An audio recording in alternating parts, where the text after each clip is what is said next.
The snow in Valeria City didn't just fall. It accumulated, layer upon patient layer, burying the bones of the city beneath a white that looked clean from a distance and was filthy up close. By 9 o'clock on a Tuesday evening in January, the temperature had dropped to 11 degrees below zero, and the streets of the Ashmont district, the broken, forgotten quarter wedged between the gleaming financial towers and the river, had gone almost completely silent. Almost. Victor Thorne's Maybach 62 idled at the intersection of Harrow Street and 5th, caught behind a snarl of delivery trucks that had no business being on this road at this hour. The interior of the car was heated to a precise 72 degrees. Victor had once read that Napoleon kept his study at 58 degrees because the cold sharpened his thinking. Victor kept his car at 72 degrees because he had spent enough of his life being cold, and he would never be cold again if he could help it. He sat with a crystal glass of mineral water, never alcohol, never, and reviewed quarterly projections on the tablet in his lap without reading a single number. His mind was elsewhere, as it often was at night, somewhere dark and buried and smelling of old snow. Mr. Thorne, his driver, Raymond, a steady man of 50 who had worked for him for 11 years, cleared his throat gently. "There's a child at the corner, sir. I didn't want to drive around the trucks. Sir, the alley's blocked. I'm sorry." Victor didn't look up. "Then we wait." He returned to the tablet. He was reviewing the Ashmont redevelopment numbers, Desmond's project, the one that was going to raise 12 city blocks of slums and replace them with luxury residential towers and a boutique hotel. The projected ROI was extraordinary. The board had approved it unanimously. Victor had signed off on it 6 weeks ago without visiting the site once. That was what he paid Desmond for. That was what he told himself now. Outside the window, something moved.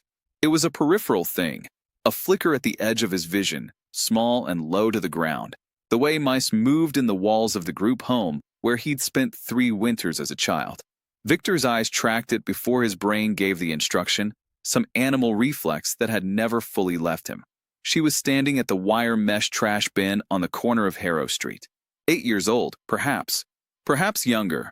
Hard to tell, because she was so thin, her small body swallowed by a coat that must once have belonged to an adult woman, its hem dragging in the slush, its zipper broken and held together by a safety pin that had come loose on one side, letting the wind in. Her feet were bare. No socks. No shoes. Her small toes, the color of old wax, were planted directly in 6 inches of black-gray slush. She wasn't crying. That was the first thing Victor noticed. Children in pain usually cried. This child was not crying. She was working, methodically, carefully, with the focused efficiency of someone who had learned that hysterics wasted energy better spent on survival.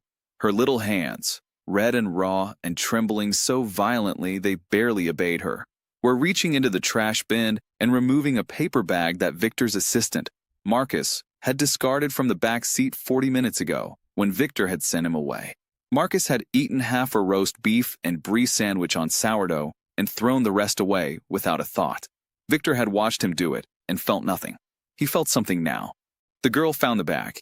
She opened it with shaking fingers, and her face, that small, serious, heartbreakingly composed little face, transformed for just one instant into something raw and desperate and human.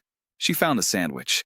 She found the half that was mostly crust, and she pressed it quickly against her chest like a found treasure, like something precious, like it was the most important thing she had ever held. Then she looked up. She looked directly at Victor's window. She could not see through the tinted glass. He knew that. She was looking at her own reflection in the dark, looking at herself, this small, frozen, barefoot girl standing in the garbage in a snowstorm, and she pressed her palm flat against the glass, just for a moment, as though she needed something solid to lean against. "Please." Her voice was barely audible through the insulated door, a ghost of sound, fogging the glass where her breath hit it. "Don't throw away the crusts. I'm starving. My sister is sick." Victor Thorne had not felt his chest contract in 30 years. He felt it now, a violent, seizing thing, like a fist closing around his heart without warning. Because in that instant, the Maybach and the quarterly projections and the 72 degrees and Desmond Vance and all 11 million square feet of Thorne Industries dissolved completely, and he was not 36 years old. He was 6 years old. He was 6 years old and standing in a snowstorm just like this one, behind the restaurant on Caldwell Avenue where his father had worked for 8 months before he'd stopped coming home. And he was pressing his hand against the kitchen window because he could see the staff eating, and he hadn't eaten since yesterday morning. And he had no shoes because his father had sold them, and the snow was burning the bottoms of his feet. And he was thinking, with the terrible clarity that only starving children possess, if I could just have what's left, if they would just not throw it away. Stop the car, Victor said. Raymond, to his eternal credit, did not ask questions. Victor was out the door before the engine had fully stopped. The cold hit him, 11 below, exactly as advertised, but he walked through it without his coat on, across the slush and the dirty snow, toward the small figure at the bin who stumbled backward 2 steps when she saw him coming, clutching the bread crust to her chest. Behind him, he heard Marcus and his 2 bodyguards piling out of the trailing SUV, moving to intercept the child, to handle her, the way they handled all inconveniences. Stand down. Victor said it without turning around, and the sound of footsteps behind him stopped. He crouched down in the snow in front of the girl. His Brioni trousers made contact with the slush, and he didn't notice. He looked at her, really looked at her, at the safety-pinned coat and the waxy feet and the careful, watchful eyes that were dark brown and far, far too old for her face. She did not run. That surprised him. Most people, facing Victor Thorne at close range, found a reason to be somewhere else. This child looked at him with the evaluating gaze of someone who had learned to read danger very quickly and had decided, provisionally, that he was not it. What's your name? His voice came out rougher than intended. A pause. Then, Alara. Alara. He said it carefully, the way you held something fragile. How long have you been outside? Her eyes cut sideways. A child's tell, recalibrating whether honesty was safe. A while. Where are your shoes? Another pause, longer this time. I outgrew them. Clara was going to get new ones on Friday. A beat. It's okay, she added quickly, the way children added such things when they had learned not to trouble adults. Snow is just cold water. Something moved in Victor's chest that he did not have a name for. He shrugged off his Brunello Cucinelli overcoat, $12,000, ordered from Milan, worn twice, and wrapped it around her in one motion, cocooning her inside it so that only her face showed, surrounded by dark cashmere like a child tucked into a cloud. She went still with shock, then looked up at him with an expression that undid him completely, pure bewilderment, as though kindness were a foreign language she had heard of but never spoken. Who is Clara? He asked. My sister. Alara's voice was smaller now, the composure finally beginning to crack at the edges. She has a fever. A bad one. She made me stay home, but we don't have any food left and she won't ask Mrs. Higgins again because we already owe 3 weeks' rent. And I thought, she stopped, pressed her lips together, regrouped with a dignity that broke his heart. I thought if I could find something for her to eat, the fever would get better. Food helps fevers. That's what Mama always said. Mama. Past tense. Where do you live, Alara? She pointed down the dark length of Harrow Street. Number 44. 3rd floor. The bell doesn't work. You have to knock. Victor stood. He looked back at Raymond, who was watching him with the careful neutrality of a man who had learned to reflect back whatever version of his employer seemed to be operating at a given moment. Raymond, Victor said, drive us to number 44 Harrow Street. He picked Alara up. She weighed almost nothing, less than nothing, a handful of cold air and sharp angles, and carried her to the Maybach, and called Dr. Halstead. Tell her to meet us there in 20 minutes. He settled Alara onto the leather seat beside him. She looked at the interior of the car with the wide, careful eyes of someone who had never been inside anything like it, running her fingertips along the edge of the heated armrest with a reverence that was somehow worse than any crying would have been. Then she held out her hand. In her palm was the bread crust. She'd held onto it through all of it, through the coat and the car and the astonishment. She held it out to him now with grave seriousness. You should eat something too, she said. You look very hungry. Victor Thorne, who had not cried since he was 6 years old standing barefoot in a snowstorm, felt something burn behind his eyes for the first time in 30 years. He took the bread crust. He ate it. Thank you, Alara, he said. Number 44 Harrow Street was a building that had been losing an argument with gravity for 20 years. The front steps were cracked and patched with mismatched concrete. The lobby, If the narrow corridor with its broken mail slots and its bare 40-watt bulb could be called that, smelled of damp plaster, old cooking, and the particular flat cold of a building whose boiler was perpetually on the verge of surrender. Victor carried Alara up 3 flights of stairs because the elevator had a hand-lettered out-of-order sign that had yellowed to the color of old butter, suggesting it had been out of order for some time.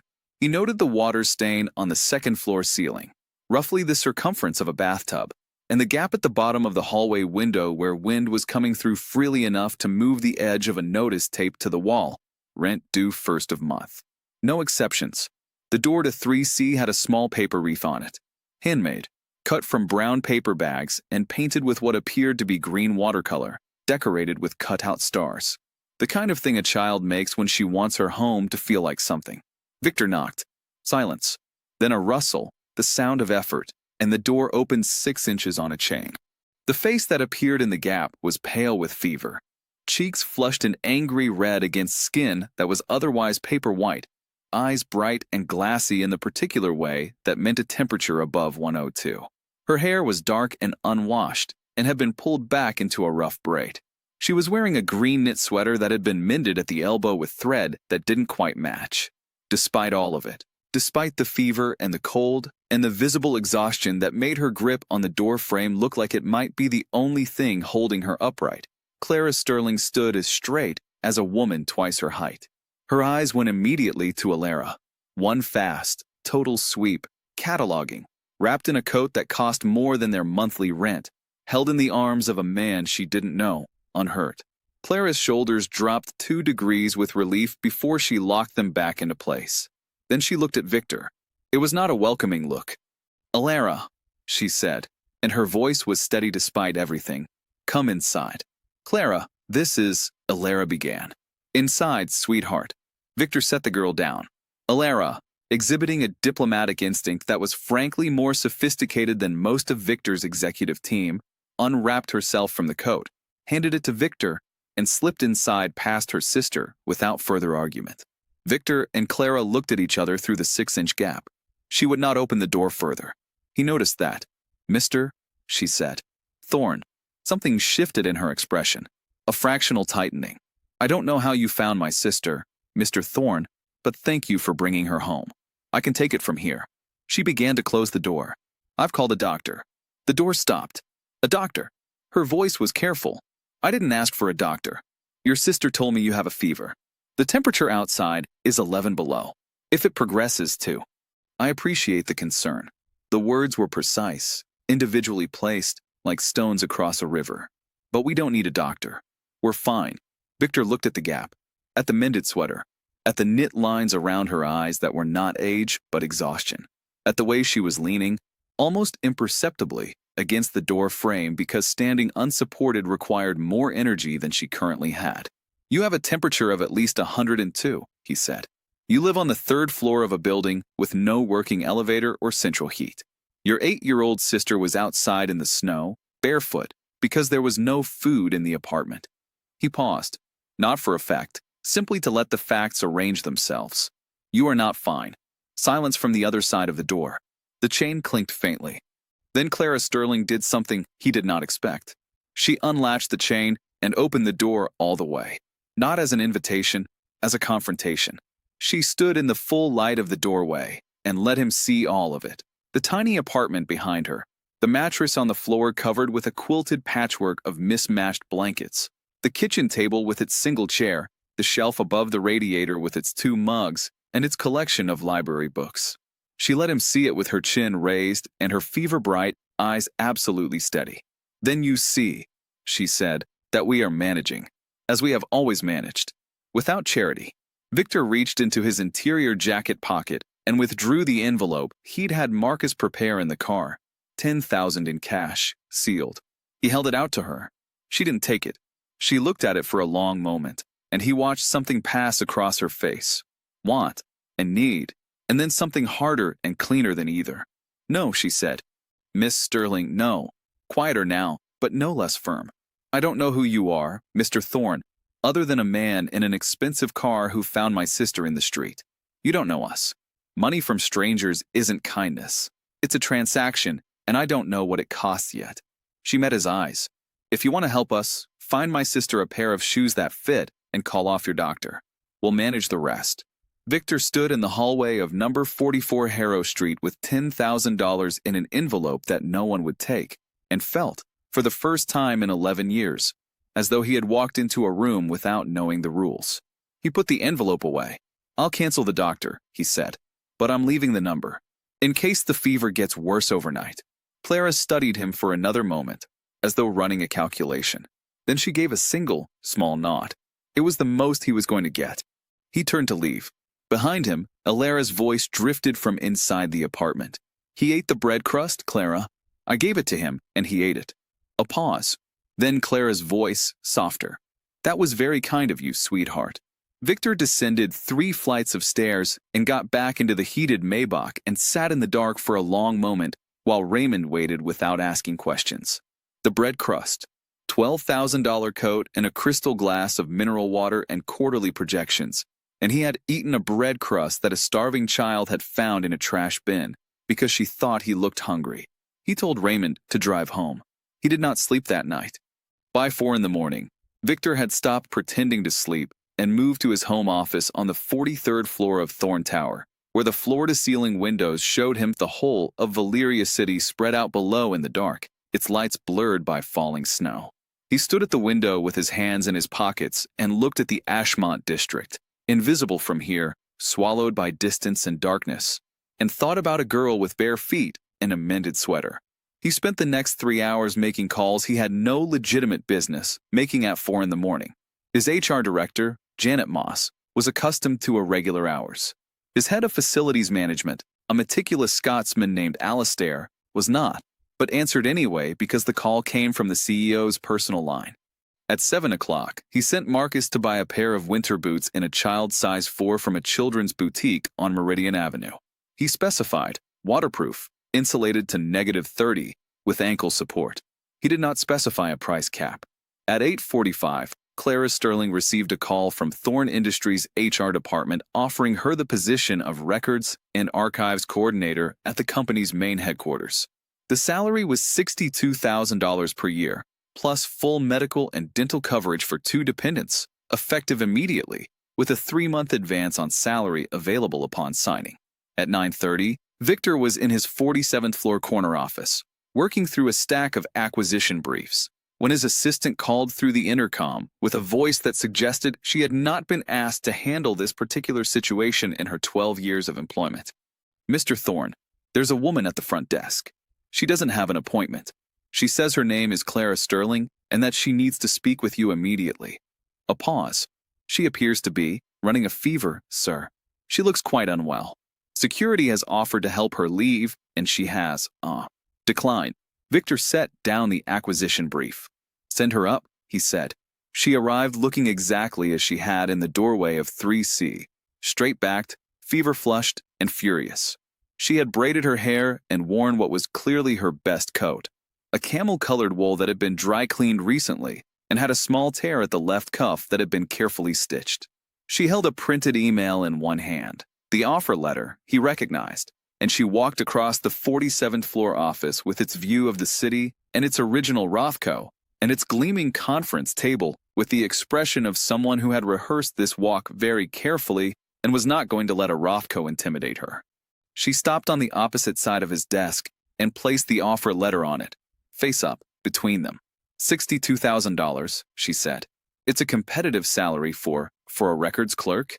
She met his eyes. No, Mr. Thorne, it isn't. I looked it up. The median salary for an archivist in Valeria City is $38,000. The records position at your company, the actual one, the one that exists in your publicly available HR listings, pays $41,000. You created a new position, inflated the salary by 50%, and added medical coverage for 2 dependents. A beat. I have 1 dependent. The fever had not impaired her mind at all. If anything, it seemed to have stripped away any softness, leaving only the essential architecture of her. The coverage is structured to allow up to 2, Victor said carefully, in case your situation changes. My situation? She said it flatly. You mean in case I have another sister I haven't mentioned? She looked at him for a long moment. Why are you doing this? Victor considered and rejected for different answers before settling on the one that was closest to the truth. Because you need work that pays a living wage, and I have a records department that is genuinely understaffed. The salary can be justified, can it? With some creative accounting. Something crossed her face. Not quite a smile, but the shadow of one, grudging and reluctant. You're not used to people saying no to you, are you? Not particularly. I'll think about it, she said. She picked up the offer letter, folded it precisely in thirds, and put it in her coat pocket. Then she turned to leave, and he noticed, for the first time, because she had kept her posture so rigid coming in, that she was holding the edge of the conference table as she passed it. Miss Sterling. He was around the desk before he decided to move. Sit down. She turned, pride flaring. I'm perfectly. You're going to fall over, he said. Sit down. I'll have tea sent up. Then I'll have Raymond drive you home. She wanted to refuse. He could see it, the whole architecture of her refusal rising in her eyes. Then the fever won a brief, decisive victory over the pride, and she sat. They drank tea, she with both hands wrapped around the mug, absorbing the warmth the way Alara had absorbed the heat from the Maybach seat, on opposite sides of the conference table, and did not speak for several minutes, which Victor found, to his considerable surprise, not uncomfortable. 3 days later, Clara Sterling started work in the Records and Archives Department. It was Alara who changed the temperature of Thorne Industries.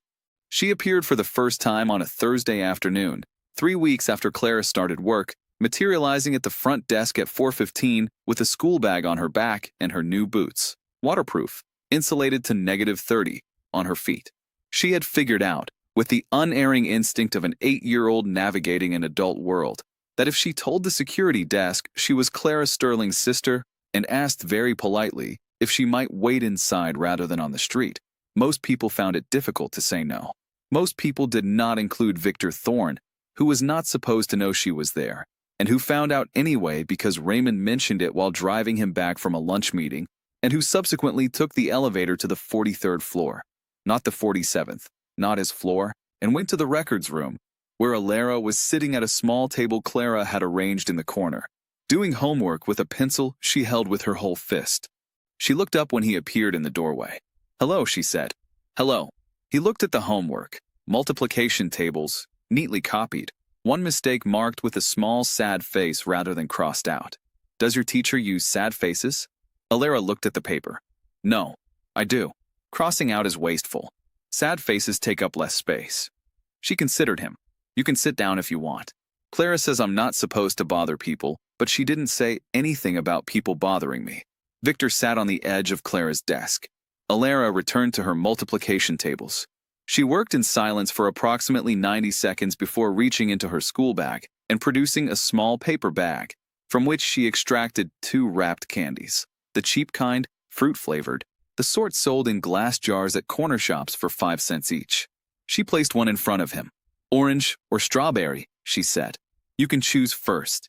He looked at the candy. I don't eat sweets. You ate the bread crust, she said, without looking up from her homework. He picked up the orange one. They sat in the records room in a companionable silence broken only by the scratch of Alara's pencil and, far away, the building's heating system ticking in the walls. Victor ate the orange candy.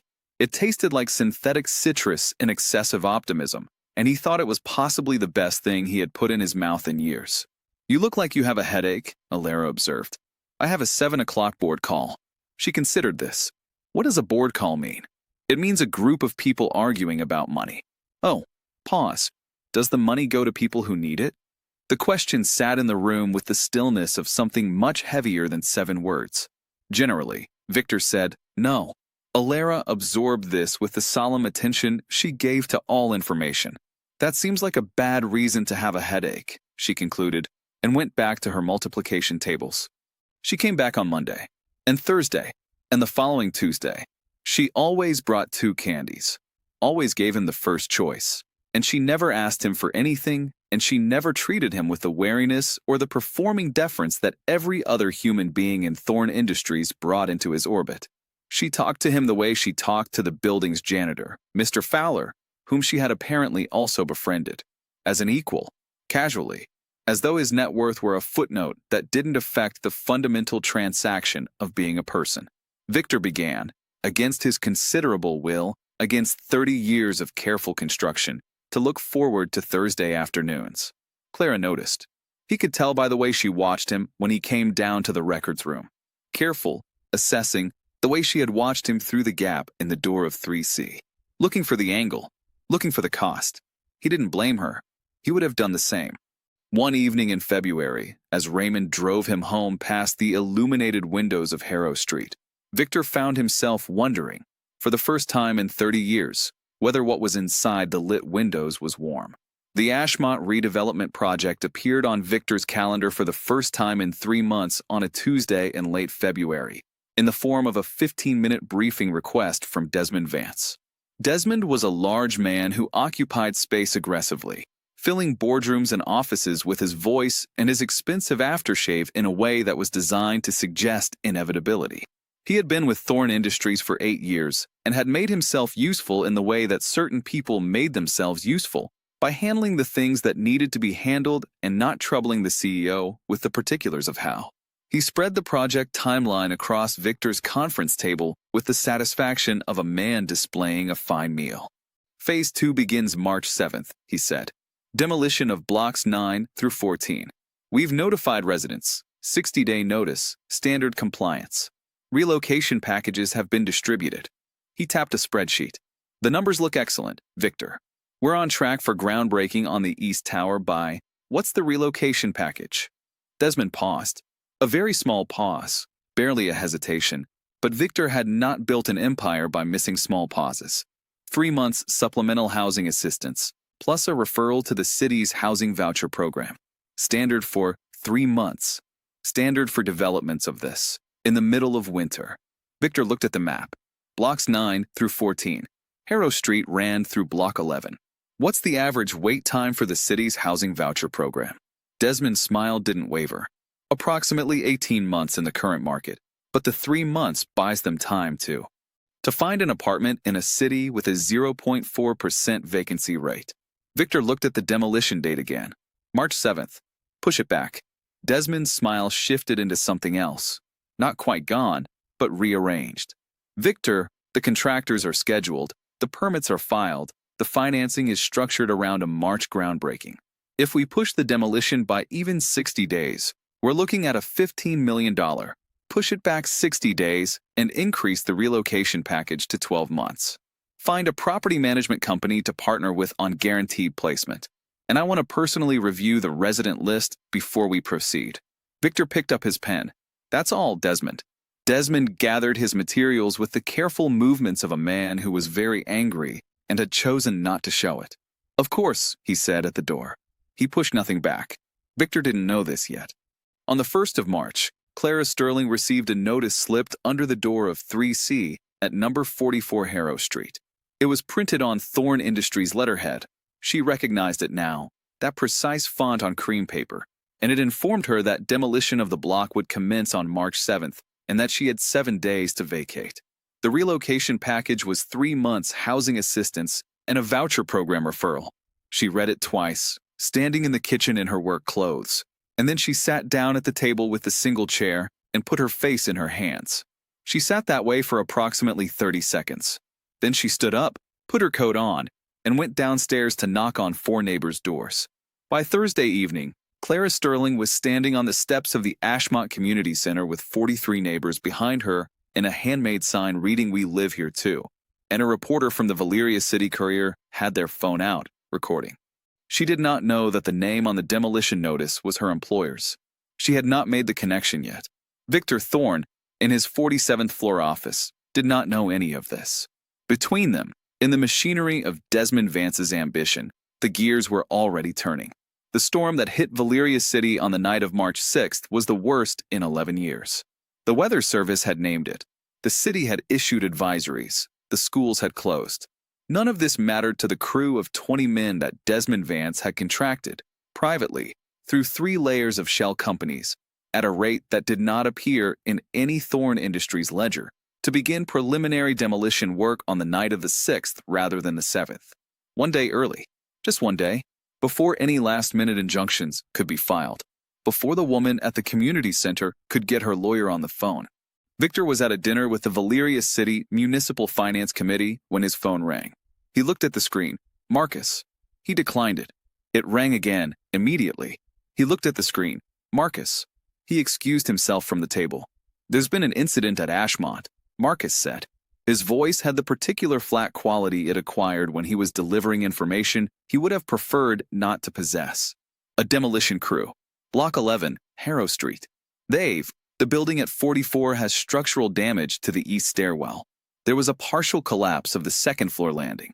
No fatalities that we know of, but a pause. Victor, Clara Sterling's apartment is on the third floor of that building. The restaurant existed. The committee members existed. The table with its white linen and its crystal existed. None of it mattered. Get the car, Victor said.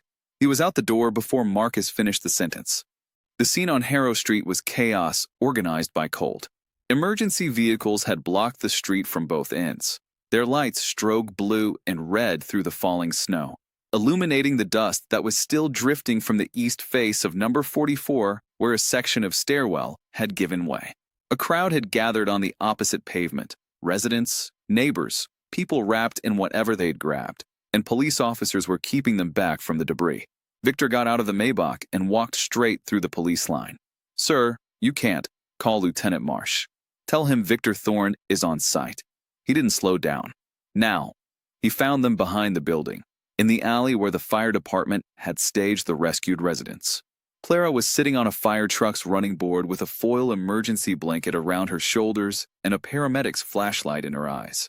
Alara was in her lap, buried against her chest, absolutely silent, not moving. Both of them were coated in plaster dust. Victor crossed the alley in 10 steps and crouched in front of them. Are you hurt? Alara. He put his hand against the back of the girl's head, and she startled and looked up at him with eyes that were entirely too blank for someone who had just survived a building collapse. We're okay, Clara said. Her voice was something scraped clean by shock and cold. We got out before the landing went. We're okay. She looked at him, and then, slowly, with the terrible precision of someone assembling pieces that had been scattered across months, she looked at the dust on her coat and the demolition equipment visible at the end of the alley and the Thorne Industries hard hat on the head of the site manager who was currently speaking into a phone 20 feet away, and her face changed. Thorne Industries, she said. Victor said nothing. She stopped. Her arms tightened around Alara. This is your project. This is your building. Your company did this. Not with my authorization. His voice was level, but his hands, he realized, were not entirely steady. I gave explicit orders to postpone. My home, Clara said. Alara's home. Mrs. Higgins, she turned sharply. Where is Mrs. Higgins? Someone needs to find Mrs. Higgins. She's on the first. She's safe, the paramedic said quickly. She's in the ambulance. She's fine. Clara turned back to Victor. All the fever and the exhaustion and the shock were still present, and underneath them now was something worse. The look of a person who has extended, against their better judgment, the smallest measure of trust, and watched it prove them right. You need to take Alara somewhere warm, she said. Her voice was very quiet. After that, I don't want to talk to you. Victor stood. He picked Alara up. She led him, which meant she was more frightened than she was showing, and carried her to the Maybach, and Clara followed without taking the arm he offered. They drove in silence through the storm. The guest suite at Victor Thorne's penthouse residence on Eaton Drive was larger than the entirety of number 44 Harrow Street's third floor. Alara surveyed it with the careful eyes she brought to all new situations, said, "It's very clean," and fell asleep within 6 minutes of being placed on a bed that was softer than anything she had slept on in her life. Clara sat in the kitchen of the penthouse with a cup of tea she hadn't drunk and a lawyer's number in her phone that she hadn't called yet, and did not look at Victor. He let her have the silence. He sat across from her and reviewed, for the 5th time in 2 hours, every communication between himself and Desmond Vance regarding the Ashmont project, following the thread of instructions given and instructions ignored and authorizations forged with the patience and precision of a surgeon tracing an infection back to its source. By 3 in the morning, he had what he needed. By 3 in the morning, Clara had also fallen asleep in the kitchen chair. He moved her to the second guest room without waking her, with the efficiency of someone who had learned to move without sound, and then went to the living room and stood at the window and looked at the storm. In the morning, before either of them woke, he went through the boxes that his housekeeper, Marina, had retrieved from the rubble of 3C. Their documents, their photos, their library books, a box of Alara's drawings. He set them out carefully on the dining room table, organizing, not opening. Except one slipped. A photograph, frayed at the edges, fell from between the pages of a library copy of The Secret Garden. Victor picked it up from the floor and looked at it. It was a woman in her early 30s, dark-haired, dark-eyed, wearing a green coat with a broken zipper held shut by a safety pin. She was standing in snow, somewhere he didn't recognize. She was smiling the kind of smile that exists only in very cold weather and very warm company. The safety pin, the green coat. Victor Thorne went very still. He had last seen that coat on the back of a woman who had pressed half a roll into the hands of a 6-year-old boy behind the restaurant on Caldwell Avenue and said, "You look hungry, sweetheart. Here, take it. It's going to be all right." He had not known her name. He had never seen her again. He had thought about her, that act of uncalculated grace from a stranger who had nothing and gave anyway, every single day of the 30 years since. She was the reason he hadn't given up. She was the reason he'd gotten up the next morning, and the morning after that, and every morning after that until the mornings started meaning something. She was Clara and Alara's mother. He was still holding the photograph when Clara appeared in the doorway in borrowed clothes, her hair loose, her face washed clean of the night's disaster. She looked at him, at the stillness of him, at the photograph in his hand, and her expression shifted from wariness to concern. "What is it?" He turned the photograph so she could see it. "Her name," he said. His voice was not entirely his own. "What was her name?" Clara crossed the room slowly and looked at the photograph and then at him. "Anne. And Sterling." A pause. "She died 4 years ago." "Why?" "She saved my life," Victor said. 30 years ago, in a snowstorm, behind a restaurant on Caldwell Avenue."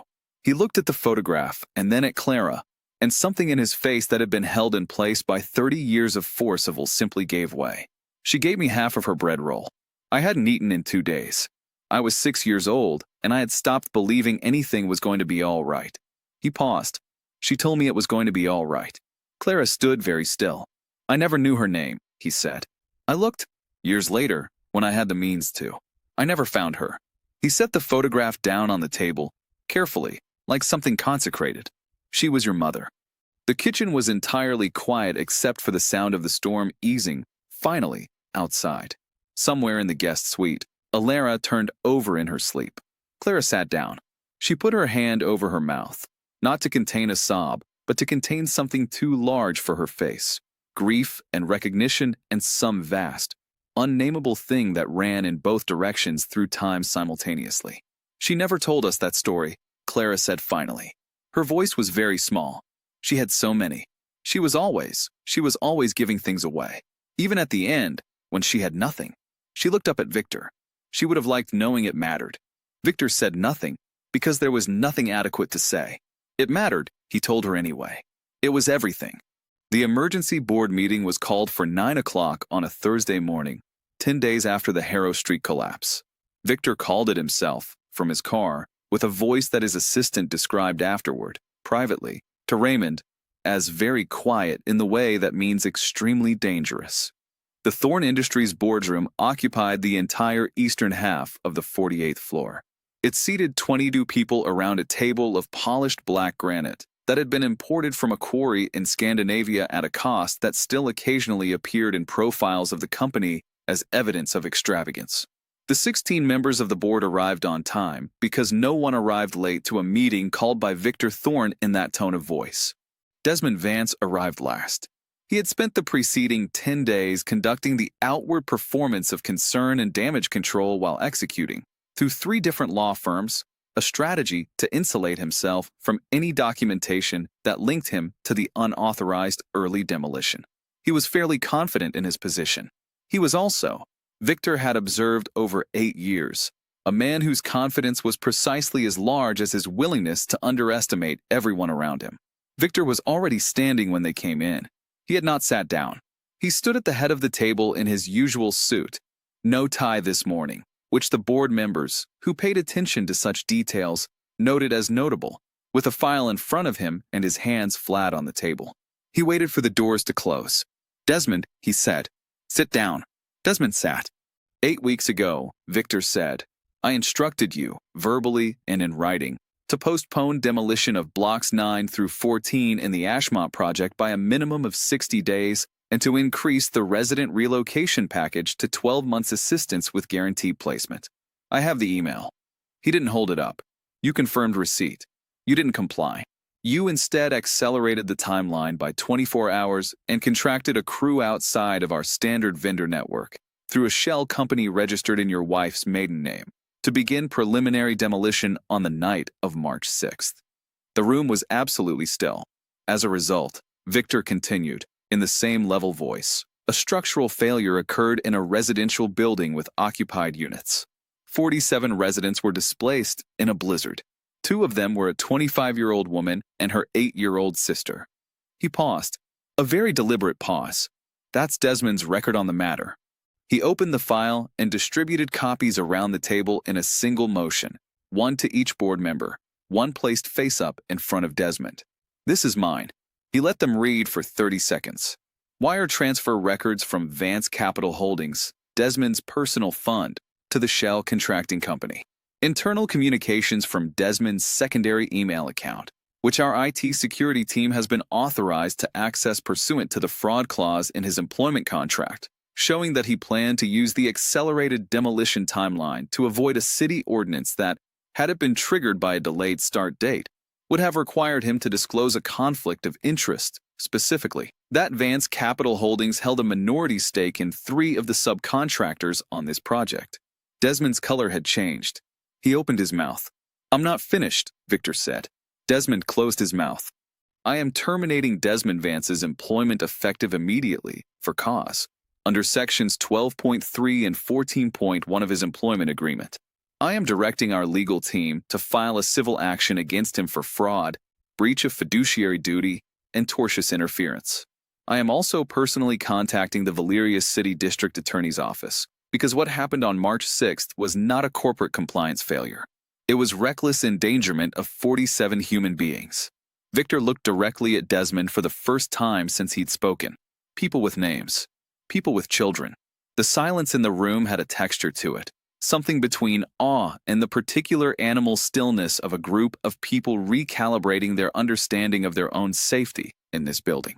"The Ashmont project," Victor continued, turning to the full board now, "is being restructured. The luxury residential development is canceled. On that footprint, Thorn Industries will build 400 units of affordable housing, a pediatric medical clinic, and a community center. The project will be funded from reserve capital and from the reallocation of executive bonus pools for this fiscal year, including mine." He looked around the table. "Any board member who wishes to vote against this restructuring is welcome to do so. I will note for the record that I currently hold 53% of voting shares in this company. No one voted against it. The community center," Victor said, at the door, turning back, "will be named the Sterling Community Center. That's not a board decision. That's mine." He walked out. In the elevator, going down, he put his back against the wall and closed his eyes for just a moment. His hands were entirely steady. He thought of a woman in a green coat with a broken zipper, standing in the snow, who had given away the last of her bread because a child looked hungry. It's going to be all right. For the first time in 30 years, he believed her. The fireplace in the sitting room of the Eaton Drive penthouse was made of pale limestone and was large enough to stand in. Victor had never lit it before. He had owned the penthouse for 6 years and used it as a hotel room of superior quality, a place to sleep and shower between obligations, and the idea of lighting a fire implied a kind of domesticity he had not known how to want. Alara lit it on her 4th night there, with Marina's help and an expression of deep technical satisfaction. She sat in front of it on the hearthrug with Victor's laptop, watching a nature documentary about penguins, and the firelight moved over her face and made her look, for the first time since Victor had seen her at the trash bin on Harrow Street, simply like a child.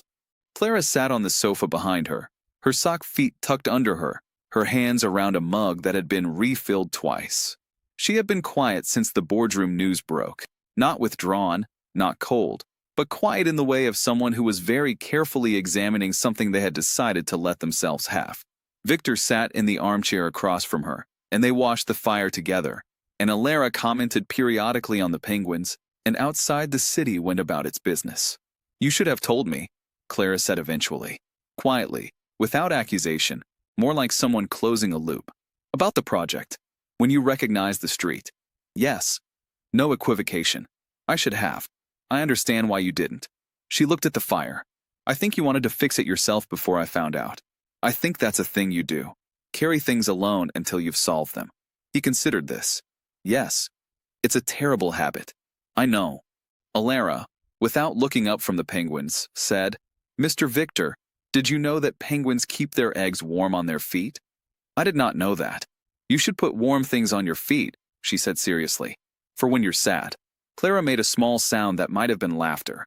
Victor looked at the fire, and then at the woman sitting across from him. This woman who had stood in a doorway with a fever and refused his money, who had organized 43 neighbors with handmade signs, who had taught her 8-year-old sister that dignity was not a luxury, who had looked at him in a demolished alley in a snowstorm and still, somehow, come to sit beside him in the firelight. He told her about Caldwell Avenue. All of it. Not the edited version, not the version he told in interviews as a clean narrative of self-made success, but the real one. The father who left, the winters in the group home, the social workers who wrote things in files and moved on, the years of being very cold and very hungry and very certain that no one was coming. He told her about March 7th, 30 years ago, behind a restaurant, and the woman in the green coat, and the half a roll of bread that had tasted like the first food he'd ever eaten in his life, and the voice that had said it's going to be all right in a way that entered him like a splinter and stayed there, working its way deeper for 3 decades, holding him together. He told her how he had built the whole empire partly to reach back across that distance, to become someone who could, eventually, deserve having been saved. He told her, and then he stopped, because there was nothing more to say, and waited for whatever came next. What came next was Clara Sterling crossing the distance between the sofa and the armchair and putting her arms around him, and Victor Thorne, who had not let anyone hold him since he was 5 years old, going completely still for a single suspended moment before everything that had been held in place for 30 years simply released. He wept, not loudly, not with any drama, but with the profound, total, physiological surrender of a person whose body had been carrying water for decades and finally, with no prior warning, put it down.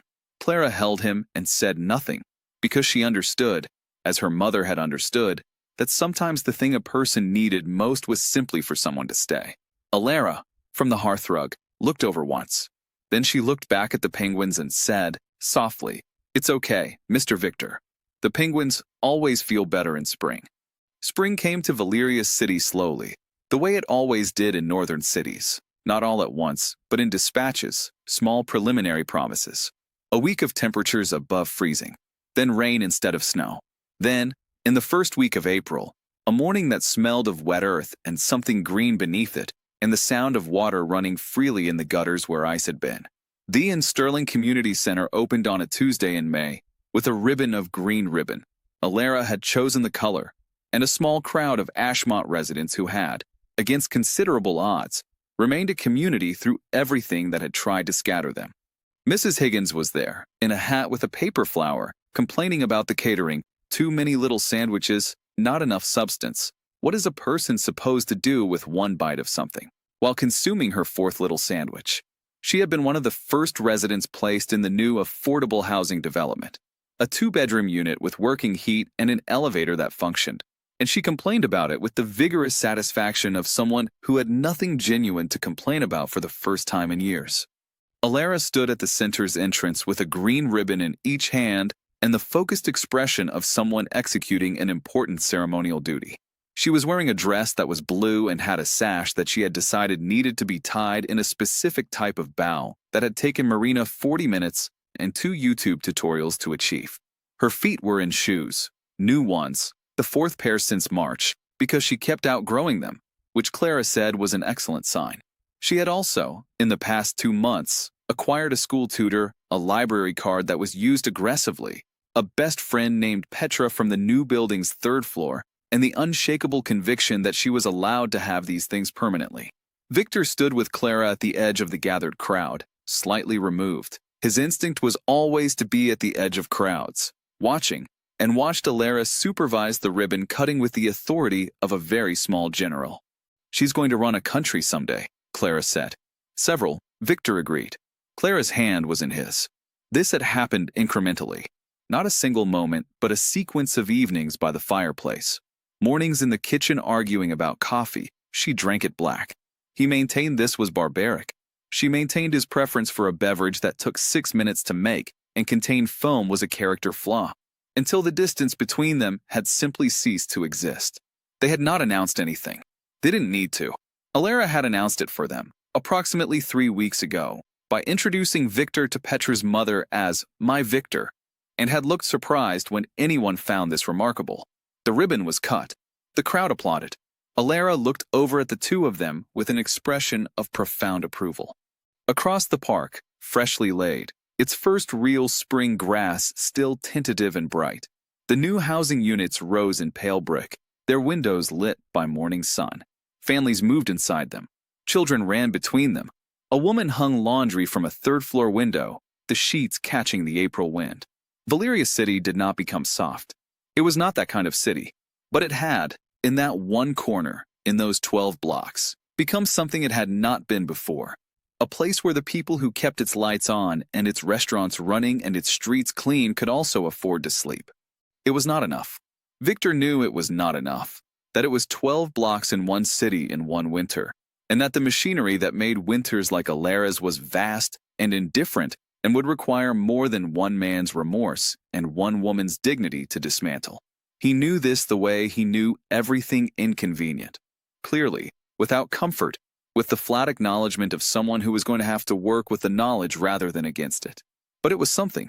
It was a girl who had bare feet in a snowstorm, holding a bread crust she'd found in a trash bin, asking a man not to throw it away, and a man who had been that girl once, 30 years ago, remembering it in time.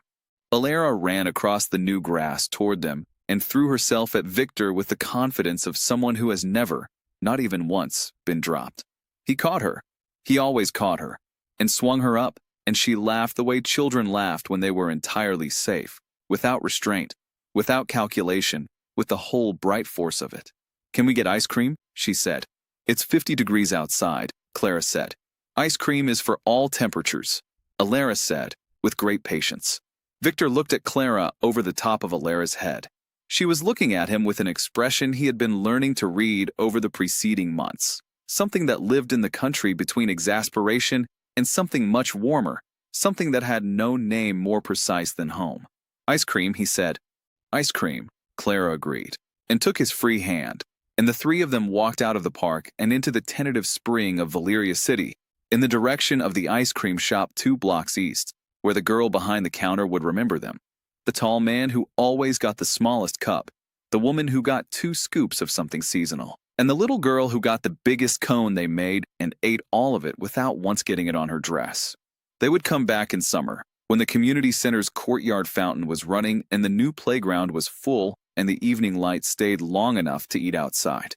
They would come back in autumn, when Alara started 3rd grade in a school where she was not hungry, and in winter, when the snow came back and the city went white and cold and the lights in the new buildings stayed on all night because the heating worked and no one had to stand barefoot in the slush wondering if the cold was worth surviving.